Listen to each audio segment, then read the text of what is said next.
from the guy that produces, from the guy that does, from the guy that teaches, like what's the first step in starting a podcast? Whether it's for a personal brand because you just want to get yourself out there, right? Not even corporate, but for yourself, or from a business standpoint, like where does it start? Where does the appetite start, and what's the best step to take?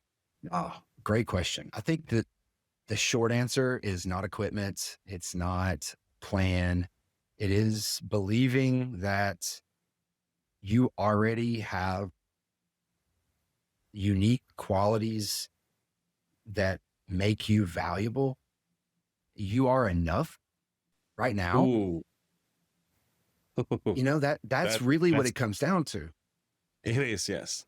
You know, one thing I had a hard time with when I started creating content was I thought I had to write something unique, think something unique. It had to be brand new, net new information that nobody had ever heard before, a take or a spin or whatever, that it was unique only to me.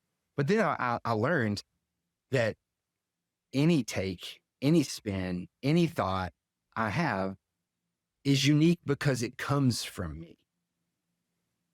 Right? You're unique in your life experiences and the things that you've been through and the things that you've learned. You don't have to be a PhD or have a master's degree or any degree to be valuable to someone, because someone is where you were 10 years ago. Yeah. That's how you start. I'm going to tell you something. This is, I think anybody that listens to this, and this is me also, because I'm listening to you right now. This legit hits home. I wanted to do a podcast, but the thing is like, okay, Shoma, what do you have to contribute? And I think what I'm also seeing is that sense of not feeling enough is the thing I personally have struggled with a lot. And I don't think there's a lot of people that don't, but me personally, I can speak about my own things. I really struggled with it. But wanting to start a podcast and then thinking, okay, am I enough? That's one. The other thing I also that came to mind is, as a creator, you want to be unique, right? So what's the angle? All right, but somebody has done this, somebody has done that. So I love the fact that you also said it's not about finding the unique idea. It's about you telling your story because you're unique yourself and telling it in your way. I applaud that. And it took me a long time to realize it. And I think once you can get over the fact that you're enough, is what I'm hearing from you, is you can actually start it. But what if there are doubts? Like, what if the doubt is too big? We know it's not equipment. And by the way, you're talking to a guy that spent a serious chunk of money to start, and not even to start at some point. I spent thousands of dollars just to get going. But what would be your golden nugget for someone who's like, hey, look, don't spend the money. What can they do? Like, what's the go-to? Yeah. Don't worry about the outcome. Focus on the process. So anytime in my life that I've had doubt that I was enough, it wasn't smart enough, what I always defaulted to was like, I'm going to pull an all-nighter and I'm going to dig in and I'm going to build something. I'm going to do something that make people see that I'm enough.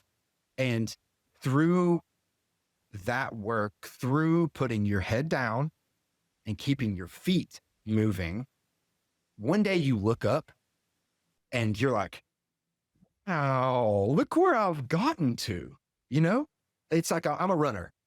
And I think when you start the race, you're like, oh, how am I? I'm an aspiring ultramarathoner, and I have completed a couple ultramarathons, not many distances. But in the beginning, you know, all of the coaches that I've ever had and all of the influencers that I listen to, they say, don't think about 60 miles. Like, that's too much.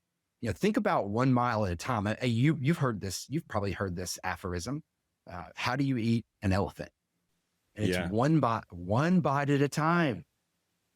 Yep. I'm not unique to that. Somebody else told me that. That's the same thing right here. But now I can see that because I've been through trying to eat an elephant and I've bitten off more than I can chew and it's choked me and I've had to start over.